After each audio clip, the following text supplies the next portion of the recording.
Blog Talk Radio.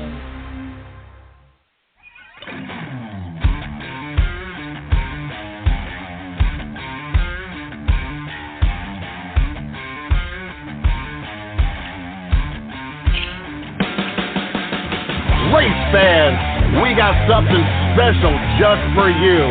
Listen in as Chris, Yellow Caution Flag Creighton, and Mr. DJ Sports are in the studio. The 110 Nation Race Chat Live exclusive, bringing you interviews from drivers, promoters, and crews of all types of racing. These are interviews you do not want to miss, so make sure you guys check it out. Welcome to the 110 Nation Race Chat Live exclusive. Got my co-host in here. Well, I should have him in here. I should have already hit this button. Got him in the studio now. Chris, how you doing tonight? All right, my friend. Doing well, It's a little bit better temperature down here in the state of Mississippi, so we're enjoying it for sure. How about cool down. Cool down this week for us. It was 90s last week, but with real feels of 100, nothing like I'm sure y'all was experiencing, but it's definitely cooled back down. Just been under the weather the last couple of days, you know, those viruses and flus and everything else, kids back in school going around, so I spent the last 24 hours kind of under the weather, but I am looking forward to doing this, looking forward to talking to Dawson, just kind of looking over his resume here. Pretty impressive, so looking forward to that. One of your co-hosts, Chris, sent out, I'm not going to say one of your co-hosts, Taz, because he sends it out every week, sent out the points of the Race Chat Live 110 Nation Race Pool. And I tell you what, this has been the longest run since about week 4 that I've not been on top. And this is like the longest run that I've not even been in the top 4, I think, period. Right. Me and you, we picked the same guy last week. And, I mean, I don't see how I lost so much to everybody else, considering, I mean, Kyle Busch finished with the top 5 finish.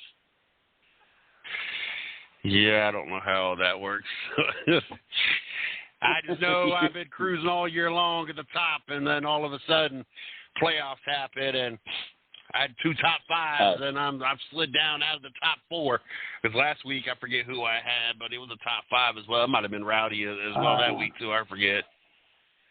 Wow, so you're near the cutoff line. Wow, that's interesting to know. That'll play into a little bit of strategy this week. It's Bristol, too, so, you know, you never know. But I've already got my mind on who I've got to I think I got to zone in on. And I'll tell you what, man, it has been just a crazy seesaw season. As, you know, every week it seems like somebody's either going up the chain or down the chain. So that's interesting. I've got a 1-point lead on everybody right now, so I've got to play. I got to play with my rearview mirror there, you know. Yeah, I'm about to feel how some of these drivers feel. I'm going to be leading the points all regular season, and then the playoffs show up, and I'm nowhere to be found all of a sudden. So it's not how I was hoping the playoffs would play out, but I have enjoyed it. Looking forward to what word I'm looking for? Basically tweaking. There we go. Tweaking a few things, and looking forward to doing this again next year on the race pool. So kind of excited about that and how this year played out. Let them know what you got going on tomorrow night right here on the 110 Nation Sports Radio Network.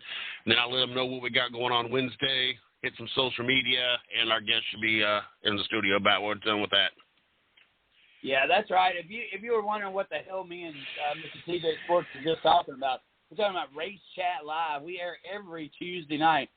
We talk the hottest topics in racing, race fans. And, you know, if it's big and it's happening, we're probably going to talk about it. Of course, most of our content is about NASCAR, but we have dibbed and dabbed in other forms of racing and stuff. You know, this big news. I mean, Hudson O'Neal won the Eldora 100, and that's probably something that will be mentioned and talked about on our show on Tuesday night. But we want to ask y'all to join us. You can find us at Race Chat Live on Facebook, of course, at Chat Live on Twitter, and of course you can find myself at Yellow Caution Flag Productions, of course yellowcautionflag.com, and you can find us here at the 110 Nation Sports. How about you, Mr. CJ Sports?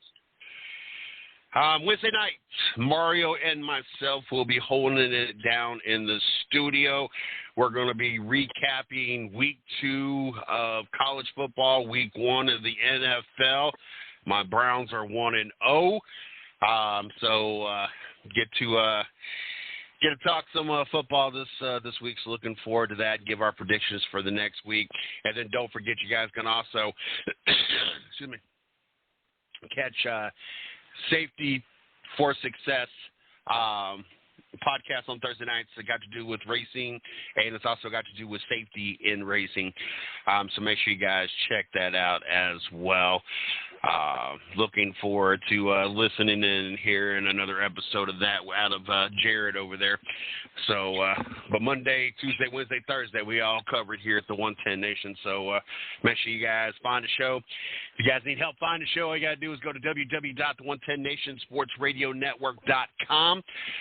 It's got our shows, it's got our videos, it's got our blogs, it's got the show schedule, and it's even got these nice little pretty tabs, these little podcast tabs or I guess app tabs. It sends you over to iHeartRadio or Spotify or iTunes or Spreaker or I don't know if I said Spotify, YouTube, Google Podcasts, Podchasers.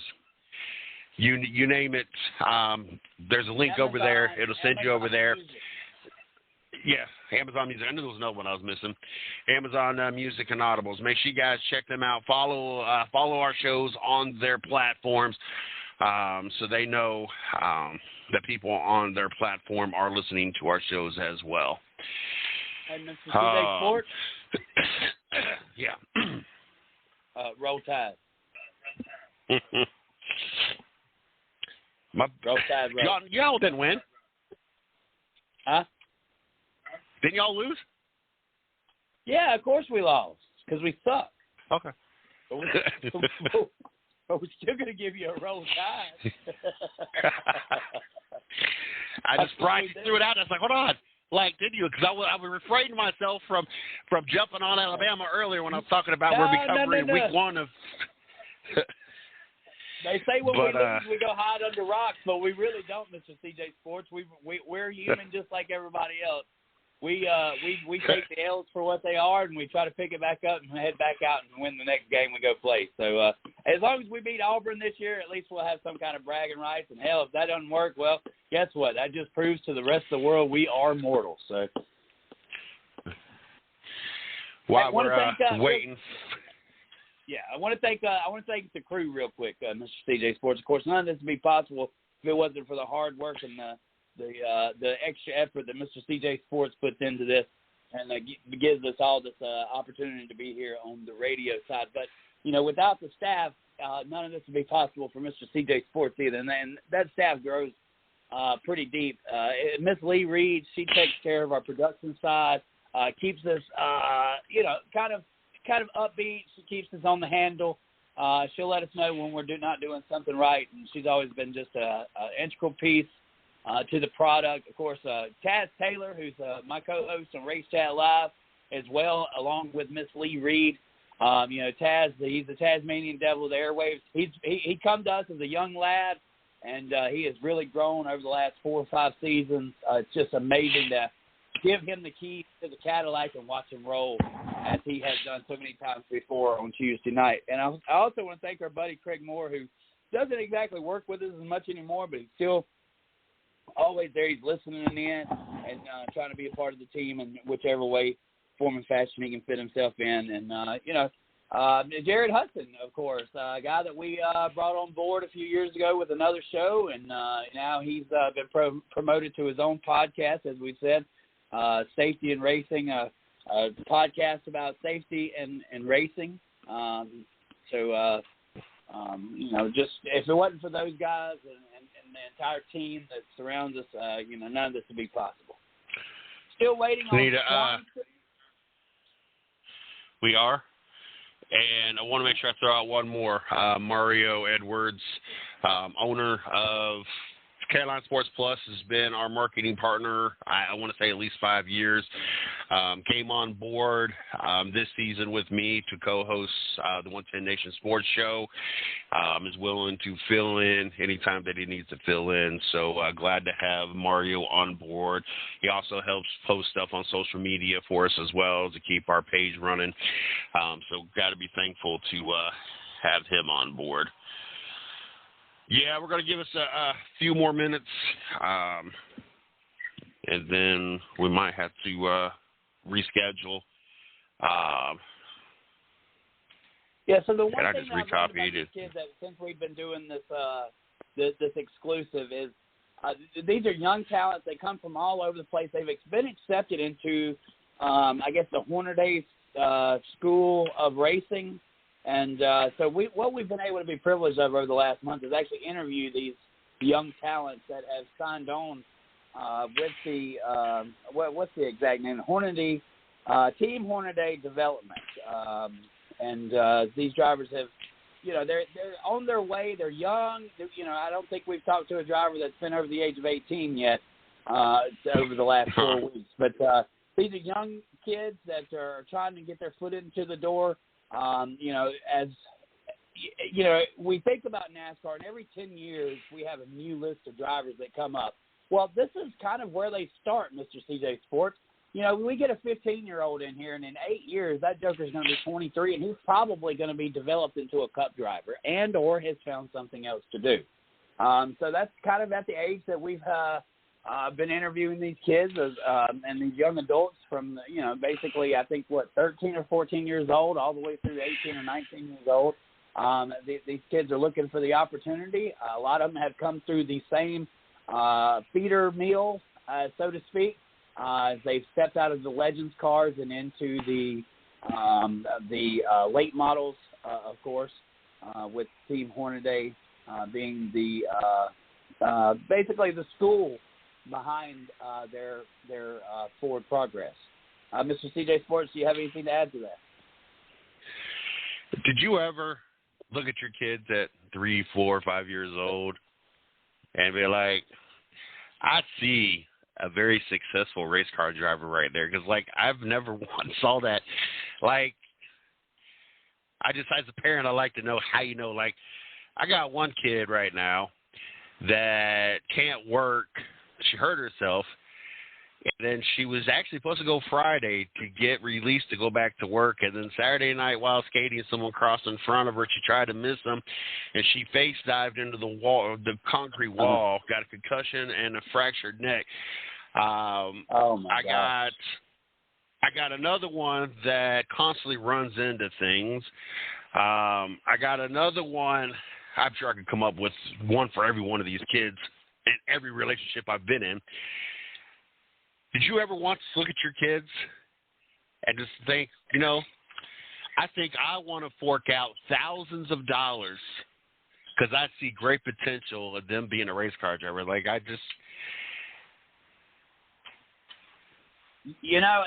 been an anomaly, I think, for those common folks such as you and I. Racing is an expensive sport. There's no denying that. It's not a sport that basically, if you grew up on the poor side of the tracks, you're probably not even going to be exposed to the sport to even have the interest. But what amazes me is how these generational not so much the generational drivers, but the non-generational drivers, like the kid who just watched it on TV or maybe got it, iRacing or the NASCAR racing game on PlayStation. And next thing you know, Dad goes out and buys him a full-size late model. Those are the stories that probably interest me the most, because that's the new breed. That's where the new talent's coming from. We've talked so many times about the silver spoon drivers, and those are generational drivers. Todd Gillian, he is the grandson of Butch Gillian. Of course, David Gillian, his father, right, raced. Dale Jr., third-generation driver. Kyle Petty, third-generation driver. You look at Jeff Burton and Harrison Burton, both sons of former drivers. These are generational guys, so you kind of expect them to be in racing at an early age, but it's definitely a lot more to that. These kids are coming out of Murfreesboro, Tennessee. They're coming out of Miami, Florida. Those are not typical areas where you would find race car drivers, especially generational race car drivers. Most of those are either going to be found in Indianapolis or over in the eastern seaboard near North Carolina. Now, I grew up going to two local tracks. One, and they were asphalt tracks. One in Ohio growing up. One was Killcare. One was Shady Bull. Miss Lee has probably heard of Shady Bull. I don't know if she's ever heard of Killcare. Killcare only does like 4 races a year now. The rest of it does drag racing, which I'm not big into. I've been NHRA, and I'll go, but it's not something I go out of my way to go watch. I've been to a track in North Carolina and Florida here and there, but nothing that I was dedicated or had someone behind the scene. You work at Why Not Motor Speedway. You're on the microphone. You deal with a lot of these teams. And speaking about money, and it's just while you were talking, I was thinking this. Are there any owners out there of cars that just let people drive their cars, say that they're too old and they want to continue to give into the sport, or just want to have a race team and spend the money and let young talent drive their cars? Is that even a thing? Yes, it is a thing. One of the best examples that I can bring right off the top of my head is Randy Thompson, the K3 machine. Of course, Bud McCool raced this race car and won the World of Outlaws Rookie of the Year. Bud McCool was his name. So Randy Thompson never been a driver, but has always been a team owner. And drivers legends like Jim McDuffie, also Johnny Stokes,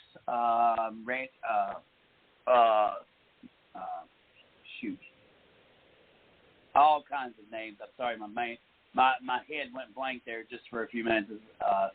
I was reading the message that we'll have to reschedule our interview with our guest here tonight. But there are car owners. Of course, we just had the great Charles Berg. He passed away. He was always been a car owner, owned the 7-Eleven Country Pleasing machine. So, and of course, Henderson Motorsports. Leon used to be a driver. He hung up his hat after a pretty vicious wreck at a Fall Classic about 8 years ago. But he's, continued to own a race car and put drivers in it and give people opportunities. The Franklin, I don't know if you know the Franklin. Why do I keep drawing blanks, man? What it is, I'm not used to talking about my stuff here. So, it's definitely common to have just car owners. Because now, look. With that point, and I just want to have this conversation with you, then we'll wrap it up. We'll get a nice little segment in here just talking about racing, and we'll reschedule the interview. But talking about that, the owners, is it even worth it to them? Like, I mean, other than getting the pure joy of watching a young talent that financially would not have had the opportunity, like, is there, because of the expense of this sport and what it costs, is it even, aren't technically, since they're not running for championships and everything else, and I'm sure that the driver gets the purse or at least a cut of the purse, are they even breaking even on doing that kind of thing? Right. So Mr. CJ Sports, the best way that I can explain this is you and I, especially, look, I'm sure you every month come up with the pennies to make this show work, right, and keep the network going and stuff like that. There are people, Mr. CJ Sports, that have never had to worry about anything like that in their time, or they have gone, well above their financial dreams, and basically the sport is still a hobby to a lot, and it's bragging rights, and I want the best car. Some people have expendable income, Mr. CJ Sports. I know it's for those of us that are in this world that we live in now, there's no way to catch up. It's hard for us to believe that there's actually car owners and whatnot that are, in the sport to just, throw away a bunch of money. But, a lot of these guys are business owners, and they, I hate to say use tax write-off as, the cliche, but, typically there's, investments into things that won't make them money, and at the end of the day, they can use that as, a counterbalance on their sheets. Look, the best example I can use here is Phoenix Racing, right? You remember old James Finch? He owned a construction company, right? Big time. You know James Finch. Brad Keselowski won his very first race in the number 09, remember? Yes. So James Finch owns the construction company, Phoenix Racing. He's been around. He's been giving cars to guys for the last 50 years. Jeff Purvis, old Jeff Purvis, he used to race at Phoenix City in a Phoenix construction race car.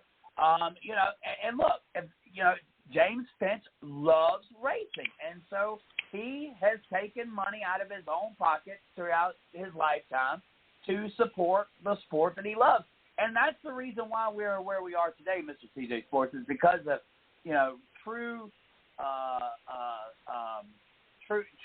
ambassadors of the sport that do this for the love of it. Look, there's no way you can spend $200,000 on a truck, on a hauler and a race car and a pit crew and expect to make any money when the payout's $500 at the end of the night for a win.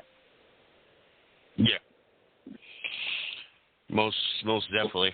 That's why I was asking. And I'm sure hopefully we'll have a follow-up on this on one of our shows. I don't want to keep everybody too long. We're going to have to reschedule Dawson Sutton. I'm not quite sure where the communication got misdirected. One person one day, one person another day. But what's great about these podcasts, it's easy peasy. We can talk, fill the spot. We got plenty to talk about, and we can always reschedule Dawson on the show, so that's not a big deal. Chris, anything you want to throw out there real quick? Yeah, I do want to make another comment to this. Dale Jr. has basically said, look, he doesn't pay for racing out of pocket. If he can't find somebody to help him pay for racing, then he's not going to race. There are two different worlds of racing, Mr. CJ Sports, and what makes the racing? What helps? Go ahead. That's different, though. That's a different world. Like, I would be shocked if Dale Jr. is not able to come up with sponsorship money to slap on his cars just by his name.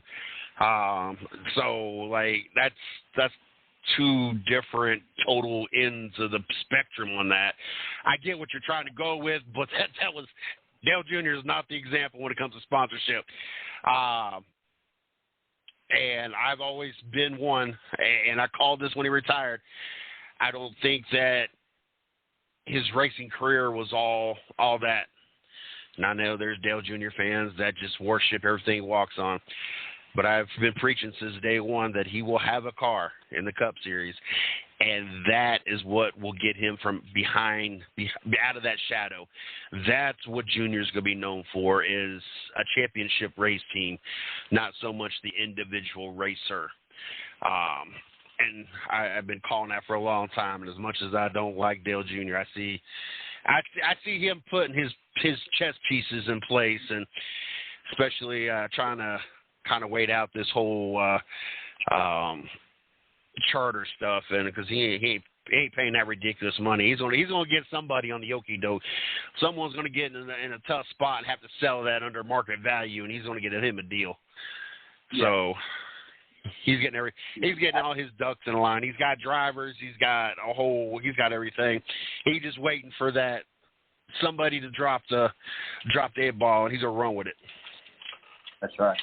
Yeah, it'll happen soon enough. And the new media deal and the other deal with the charter systems, all that'll come out. What's very interesting was that the guy who's supposedly running NASCAR, Jim France, doesn't necessarily want to keep the charter system, and that's very disappointing, considering that you have to, if you're going to compete like other sports, you have to have some you have to have some ownership somewhere within the league. And you can't own everything NASCAR, and so these guys are going to have something that gives them an entitlement to be able to say what can and go with their race team.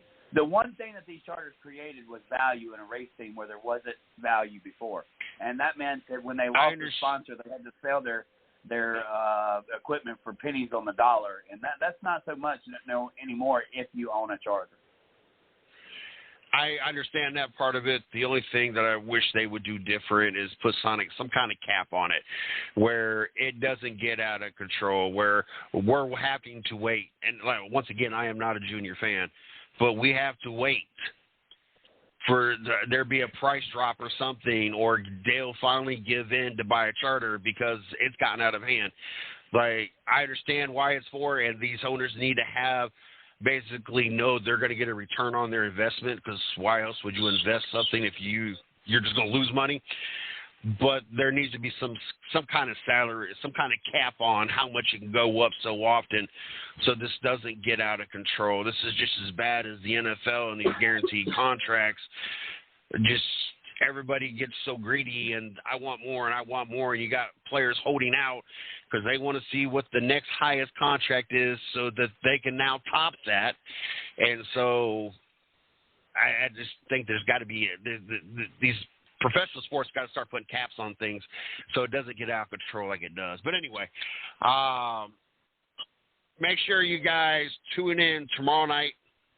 If you guys want more race talk, you got Taz, Miss Lee, Chris, Race Chat Live, 8 o'clock. Wednesday night, Mario and myself will be back in the studio. We're going to be talking recapping week 2 of college football, recapping week 1, NFL, giving our NFL predictions for week 2. Thursday night, racing safety for success.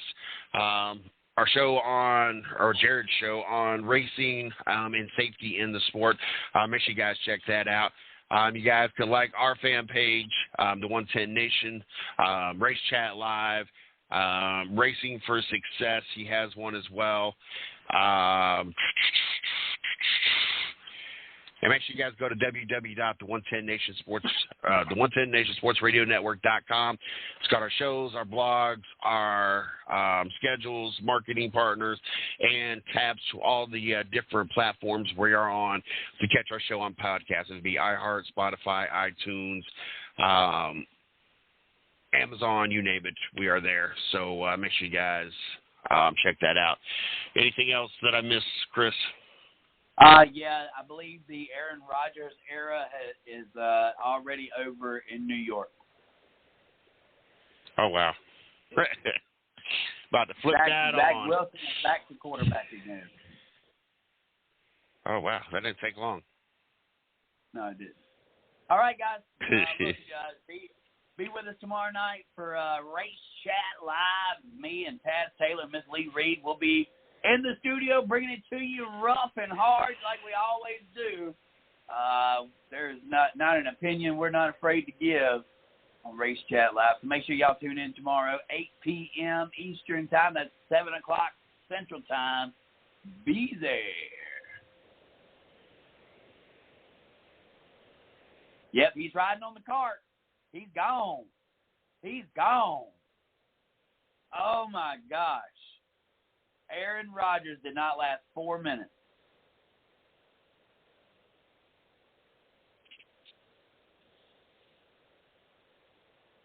Hello? Where's the outro?